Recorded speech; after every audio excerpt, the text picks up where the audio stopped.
آقا من میخوام برم جهنم، کیو باید ببینم؟ مگه خدا به من اختیار نداده؟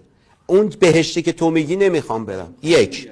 دو، من آقا نمیخوام به من یارانه و سوبسید. آقا من نمیخوام فکر من باشی، نمیخوام به من گوشت از اون قیمت. من میخوام گوشت رو به قیمت روز اروپا بخرم، همونی که تو پاریس میفروشن تو تهران به من بفروشید. آقا $5 5 میشه 500,000 تومان.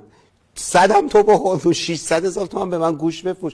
آقا تو داری گوشت 2 برابر اروپا به من میفروشی، بعد 28 تا 500 هم داری بهش، یا نمیدونم 60 تومن هم داری بهش دلار میدی، هم یارانه میدی هم گرونتر به من میفروشی. آقا نکن، آقا نمیخوام برای من کاری بکنی. آقای دولت من از شما خواهش میکنم برای ما مردم کاری نکن، شما خودتو نجات بده. این بهترین حرفیه که ما میتونیم با دولت بزنیم. بعد غیر از اینه که حدود 120 میلیارد دلار پول آزاد میشه. خب این 120 میلیارد دلار رو ببر توسعه بده. شما امروز نمیتونید راه بسازی، نمیتونید راه هم بسازی، نمیتونید هواپیما بیاری، نمیتونید کارخونه بسازی، نمیتونید به آموزش بابا پول حقوق کارمندان خودت هم دیگه نداری بدی.